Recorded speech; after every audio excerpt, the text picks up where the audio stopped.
En la clase de hoy, en la comunicación de hoy, vamos a hablar de dos patologías que complican muchísimo a la gente, como son la osteopenia y la osteoporosis. Y ustedes vieron en el inicio del video si eran términos equivalentes o si uno es la antesala del otro. Entonces, no son equivalentes, porque se refieren a patologías diferentes. No quiere decir que porque tú tengas una densitometría que establece que tenés una osteopenia ligera, moderada o importante, termines en una osteoporosis, porque son enfermedades distintas, son patologías del hueso absolutamente distintas. Para eso para poder hacer la diferencia y que te quede bien claro, vamos a ir en la imagen que vas a ver ahora a continuación a estudiar un poquito, ver más de cerca cuál es la estructura del hueso. Los huesos para nosotros son los que nos dan rigidez, los que nos dan soporte a los músculos y al cuerpo, pero miren que tienen funciones muy importantes como la médula ósea, ¿sí? La médula de los huesos, la parte interna, como van a ver en el esquema, que es donde se forman las células de la sangre. Por lo tanto, si se forman las células de la sangre en la médula ósea, el hueso tiene que estar irrigado, cosa que a uno le choca, porque uno dice está irrigado un órgano, una cosa blandita, pero no, los huesos están irrigados. Les voy a mostrar en el gráfico y vamos a ir con él. En esa estructura del hueso, ustedes ven un hueso largo, peladito, sin músculo, sin nada. Y al costadito, hacia la derecha, van a ver la estructura del hueso. En este caso es un fémur, ¿bien? Entonces van a ver todo lo punteadito que está en la cabeza, el cuello, y luego continúa hacia abajo. La continuación hacia abajo la ven más clarita en el redondel que está hacia la derecha más abajo. Y ustedes ahí fíjense muy bien cómo es la estructura interna del hueso, porque vos tenés la parte que es dura por fuera. Luego viene una pequeña capita de afuera hacia adentro, que es el periósteo. Luego tenés una parte de hueso que es compacto, pero donde hay perforaciones por donde pasan los vasos sanguíneos. Lo amarillito que ves en el medio, ¿sí? Es la médula amarilla. ¿Qué pasa? En esa zona, fíjense en el de arriba, en el redondelito de arriba, van a ver que habla de hueso esponjoso. Esponjoso porque justamente tiene tanta estructura trabecular que es por donde permite que los vasos sanguíneos pasen. No solamente es importante el tema de que vos tenés la formación de las células sanguíneas en esa estructura ósea, en la médula ósea, sino también, y es importantísimo, tenés el intercambio de calcio. Y ese intercambio de calcio es fundamental porque regula además la actividad del hueso durante el día, o sea, durante la actividad y durante el reposo. Entonces, las partes que integran al hueso básicamente son dos.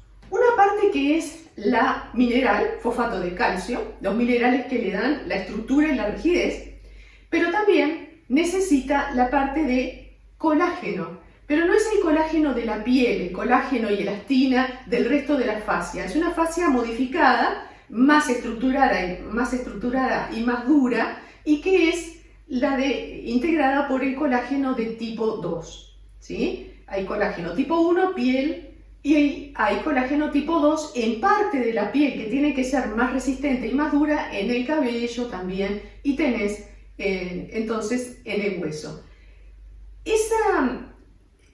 Eso que yo les decía de la función, o sea, de cómo es que sale y entra el calcio, el asunto es así.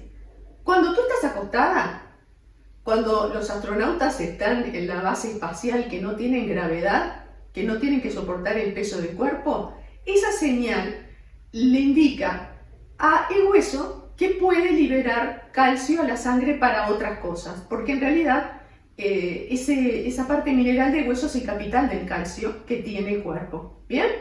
Perfecto. Cuando tú te levantás, la acción de la gravedad hace que tengas que soportar el peso de tu cuerpo en las articulaciones, en los huesos, empezás a hacer fuerza, a moverte. Entonces, esas vibraciones en la fascia determinan la liberación de mediadores que al cuerpo, al hueso, le da ¿cómo les puedo decir? Sobre todo a los osteoblastos, que ya se los voy a explicar cómo es. Le da la señal para captar calcio. Necesito fortalecerme para tener una estructura que me soporte. ¿Qué pasa? Los astronautas de la estación espacial no tienen ese efecto.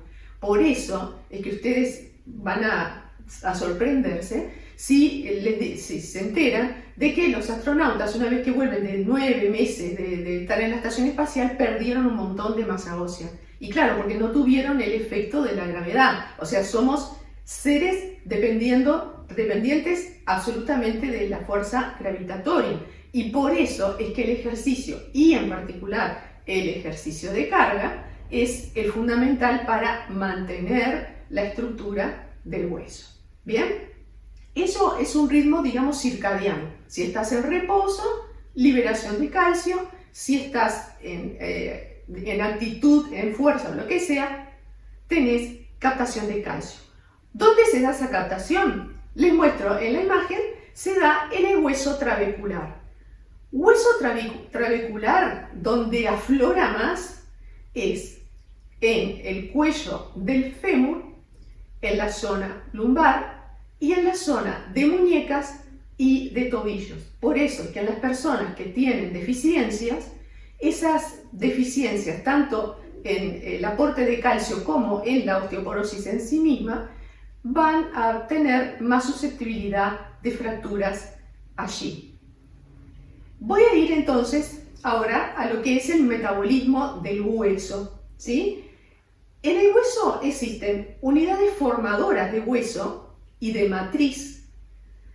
¿Qué significa formadoras de hueso y de matriz? Las que captan el calcio, pero también las que forman el colágeno tipo 2 que necesita el hueso. ¿Por qué el hueso necesita el colágeno? Para tener flexibilidad. O sea, vos tenés la rigidez de la parte mineral y la flexibilidad que le aporta el colágeno.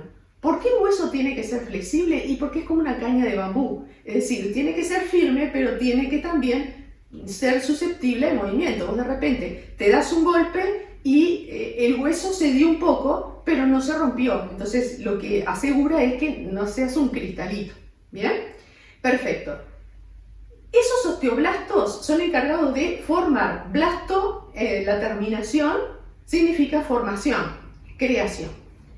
Luego están otro tipo de células que son los osteoclastos, que son los que se encargan de la destrucción. Es decir, cuando tú tenés un proceso de deterioro del hueso o de recambio, ¿sí? Y los encargados de mediar y decir, bueno, un poco más de esto, un poco más de directores de orquesta, son los osteocitos. Y eso forma el balance de recambio del hueso, que se hace diariamente y que se completa totalmente en un ciclo varía de 9 meses aproximadamente, ¿sí? Es decir, vos tenés una fractura y vos te vas a mejorar, en 60 días te sacaron el yeso y todo lo que sea, pero vos antes de los 9 meses no estás curado del todo de esa fractura, porque es el recambio que le sirve al cuerpo efectuar. Bien, ese recambio es a los efectos de mantener la salud de la estructura y es un mecanismo que se llama acoplado. Y acá está la clave para diferenciar lo que es una osteopenia de una osteoporosis. Que el mecanismo esté acoplado quiere decir que están los dos actores, el de creación, el de destrucción, y están dirigidos por los osteocitos que establecen el balance. Se necesita más de esto, más de lo otro, o viceversa. El proceso de la osteopenia es un proceso que está acoplado, es decir, no hay desbalance de destrucción y creación de hueso. Lo único que falta en la osteopenia es el aporte del calcio. Es decir, hay una deficiencia en cómo ese calcio llega al hueso. ¿Bien? Entonces, la estrategia en ese caso, lo vamos a ver después, más en detalle, va a ser justamente el buscar los mecanismos, porque hay varios, para los cuales esa materia prima que necesitan los osteoblastos les llegue. Pero en realidad la orquesta está funcionando. Es una orquesta que funciona, pero anda mal de audio, por decirlo de alguna forma. ¿Estamos? Perfecto. En el caso de la osteoporosis, ¿sí?, el proceso es distinto, porque ahí los que dejan de funcionar como directores de orquesta son los osteocitos. Eso está condicionado genéticamente, o sea que ahí no hay posible intervención.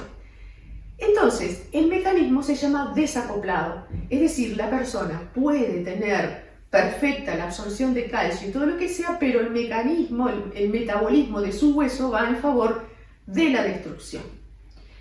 Los mecanismos desacoplados van a ser ya sea de pérdida de hueso o de ganancia de hueso, que son dos tipos de patologías. La osteoporosis te la acabo de decir. Existe otro proceso que se llama enfermedad ósea adinámica, que también transcurre de la misma manera, pero tiene una causa renal, ¿sí? O sea, es secundaria a otra patología, un síndrome nefrótico, por ejemplo. ¿Bien? Pero también existen algunas osteopatías que cargan hueso, como por ejemplo la osteoesclerosis. En la osteoesclerosis hay captación, o sea que el proceso se desacopla en función de la formación de más hueso y clínicamente se evidencia en los pacientes, es una enfermedad que aparece desde chicos ya, como un engrosamiento de las falangetas, o sea, de la parte de los dedos y parecen los palillos del tambor. ¿Bien? Y también existe la osteopetrosis, que se da en niños y es una enfermedad muy rara y son niñitos que la mollerita se les cierra enseguida y se calcifican y no crecen, porque en realidad el hueso es como que termina el ciclo de crecimiento. Siempre tiene que haber un proceso en el cual el hueso pueda seguir creciendo hasta determinada edad, pero resulta que en ese caso deja de funcionar. Entonces, tiene que quedar bien claro para ustedes, gente, qué es una osteopenia y qué es una osteoporosis.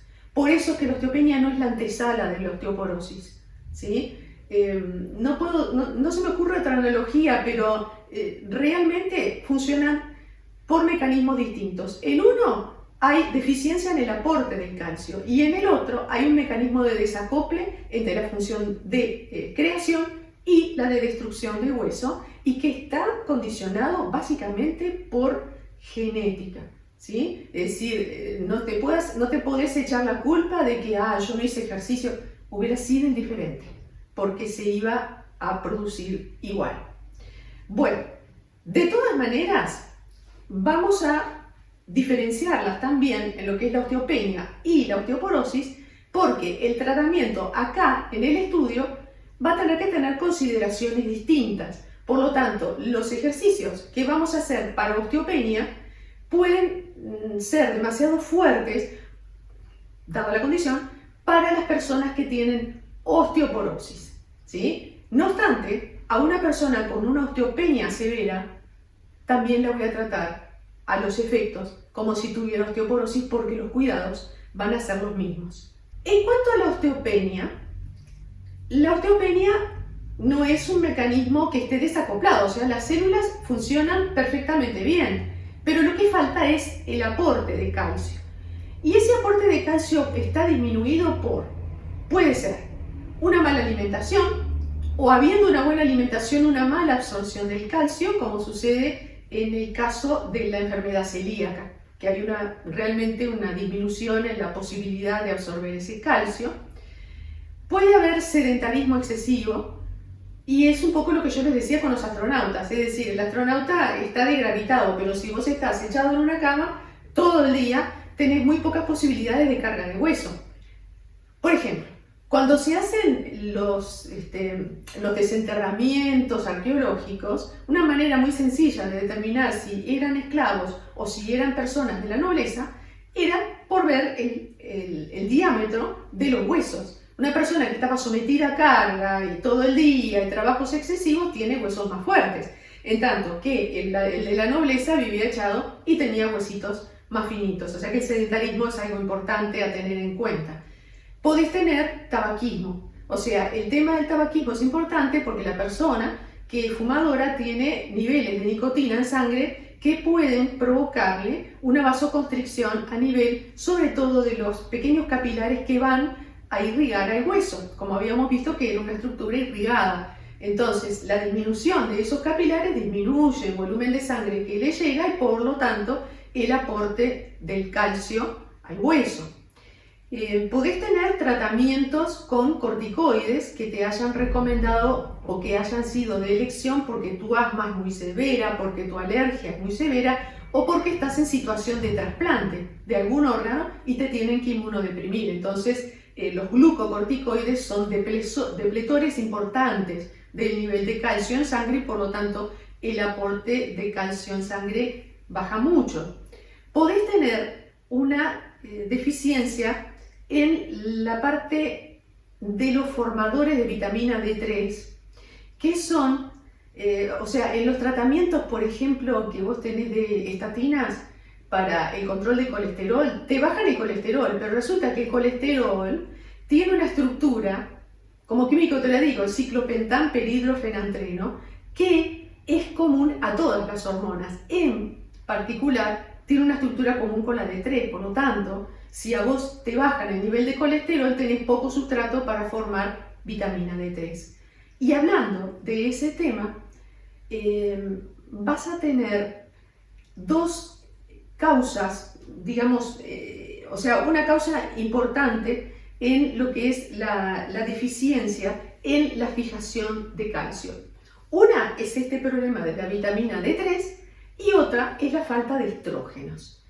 Bien, en el tema de la vitamina D3, quiero que te quede claro que el proceso de formación de vitamina D3, que es propiciado en la infancia por tomar el sol, digamos, genera en la piel el colorcito, pero da también la manera o la indicación como para que la vitamina D3 se sintetice en el intestino y de ahí pueda pasar a el torrente circulatorio. O sea, hay un mecanismo que depende del sol. Pero si vos tenés más de 40 años o menos y de ahí para adelante, por más que quedes negro como esta camiseta, no vas a formar vitamina D3 porque ese mecanismo ya deja de funcionar. Entonces, si sos veterana y quedás negra del sol, lamento decirte que no vas a formar vitamina D3. Te vas a arrugar, pero nada más. ¿Bien? O sea que el suplemento mensual, por ejemplo, con los vialcitos de vitamina D3 líquida, debe hacerse sobre todo en los meses de invierno, tipo mayo, junio, julio y agosto. Ahí un vialcito por mes o cada 2 meses si no querés tanto, te va a andar bárbaro. ¿Y por qué te digo en los meses de frío? Porque al no tomar sol no vas a tener la posibilidad de mancharte. Si vos tomás esos vialcitos en pleno enero y te vas al sol, te manchas toda. Así que ojo con eso. ¿Bien? Bárbaro. No estoy haciendo uso ilegal de la medicina, te estoy diciendo suplementos vitamínicos. Además, la vitamina D3 te va a ayudar a no estar tan decaído, sobre todo en los meses más fríos. No quiere decir que sea el que te salte así para arriba, pero a veces una deficiencia en vitamina D3, te hace los análisis y te da 0, puede ser causante de ese cansancio raro que sentís.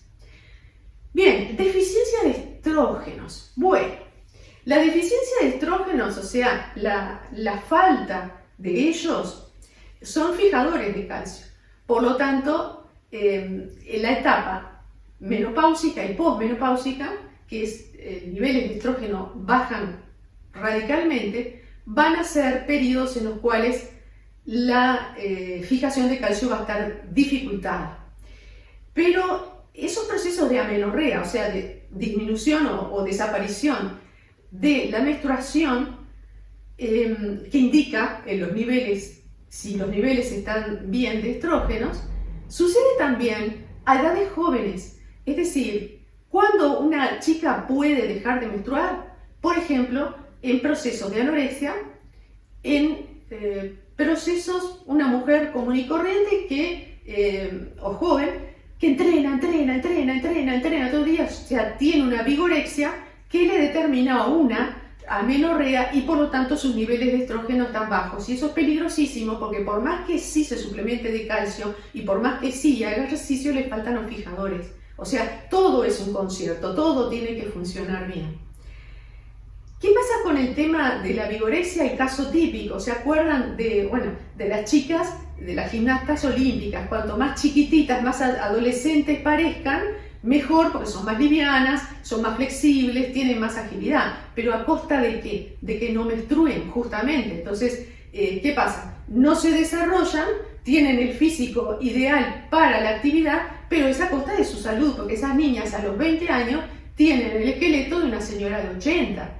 Si bien se puede recuperar, es un poco relativo, porque si esa niña después, o esa chica, tiene un embarazo con mucho vómito seguido de una lactancia, va a tener una osteopenia severísima, ¿sí? Entonces hay que tener mucho cuidado, ¿sí? Sobre todo en cuidarse de ese tipo de excesos que uno comete cuando es joven, porque soy joven, ya me voy a recuperar.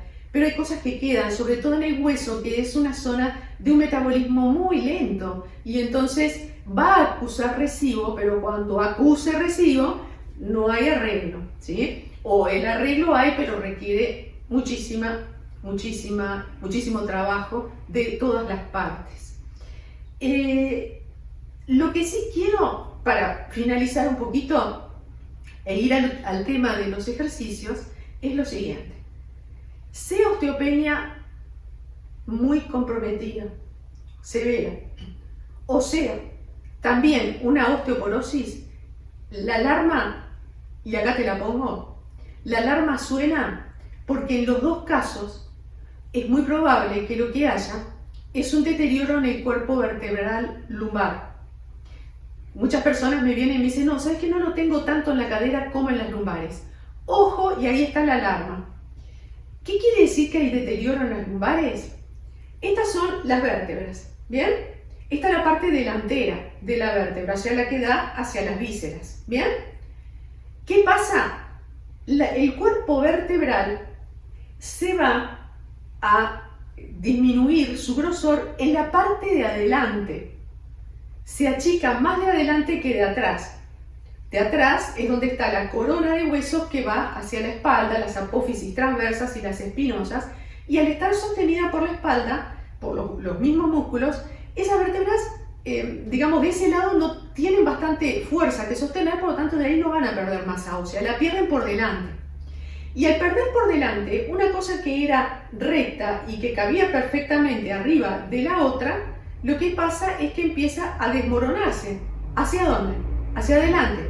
Entonces, la persona empieza a desmoronarse en este sentido y puede llegar, y has visto viejitos que están al 90 grados, ¿sí? Porque, ¿qué pasa? Una pequeña desviación en la columna lumbar implica toda una desviación para arriba y termina con el bastoncito en esta posición, ¿sí? Y caminan con este movimiento, ¿sí? Porque no, está rígida la columna, pero es un cristalito. Entonces, tenemos que evitar a toda costa llegar a esa situación.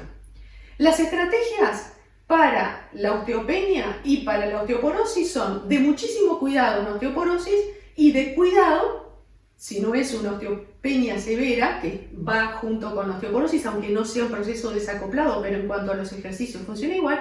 Y en el caso de la osteopenia, liviana, ligera o moderada, va a ser hacer carga. O sea que no hay más remedio que usar pesas, no hay más remedio que usar elásticos, no hay más remedio que cargar al cuerpo, porque tenemos que estimularlo a captar el calcio, ¿sí? Esa persona va a tener que estar suplementada por vitamina D3, por los medicamentos correspondientes, por un control de estrógenos, si está en circunstancia de poderlos tener, si es que se adapta la terapia estrogénica a su condición. Y yo les voy a dar En las clases prácticas que vengan después, porque no quiero hacerlo más largo el video, pero les voy a dar para la gente que tiene osteoporosis las indicaciones para la vida diaria y luego los ejercicios. Y la gente que tenga osteopenia, mire, ¿ah? Porque una buena cosa que pueden hacer es ir previniendo los problemas cuando la edad sea más avanzada, ¿sí? Entonces, luego lo que voy a hacer son los ejercicios de carga para gente que tiene osteopenia. La gente que tenga osteoporosis, les voy a mandar muchas indicaciones con respecto a la carga, a ver si la pueden hacer, pero básicamente lo que voy a trabajar con la gente de osteoporosis son ejercicios más de onda isométrica y en lo posible con una carga muy liviana o sin carga, porque hay gente que ya ni siquiera puede trabajar con carga porque está muy frágil. Pero no obstante eso, tenemos que poder llevarles un poquito de esperanza y de trabajo muscular, porque también te va a generar un poquito más de bienestar.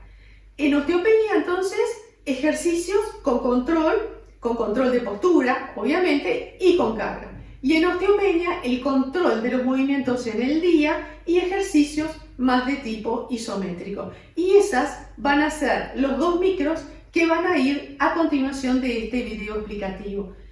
Quizás para muchos el hecho de que yo me esté metiendo en temas teóricos pueda estar de más con relación al Pilates. Les recuerdo, yo soy químico farmacéutico, o sea que para mí el tema de la salud y los metabolismos y esto no es algo extraño ni es algo de lo que no tenga derecho a hablar. Pero lo que entiendo es que para las personas que reciben el shock en el consultorio, tengo una osteoporosis o tengo una osteopenia, a veces la información que el médico te da en ese momento vos estás tan choqueada que no tenés manera de asimilarla.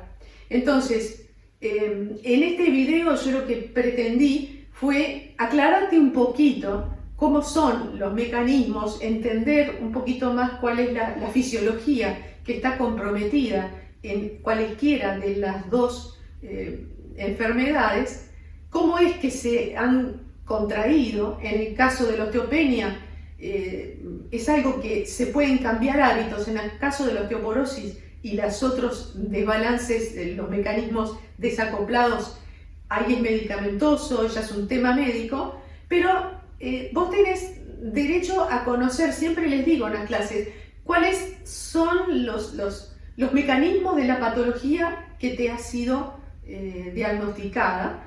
Y muchas veces en los consultorios, ya te digo, por el bloqueo mismo del paciente cuando recibe una cosa tan choqueante, o a veces, muchas veces, por displicencia de profesional que dice, bueno, está, confiando en que la gente va a ir a internet. Y a veces vas a internet y es peor el remedio que la enfermedad, porque es como le pasa a muchas clientas mías con osteopenia que vienen prácticamente llorando de que se le van a caer todos los huesos al piso.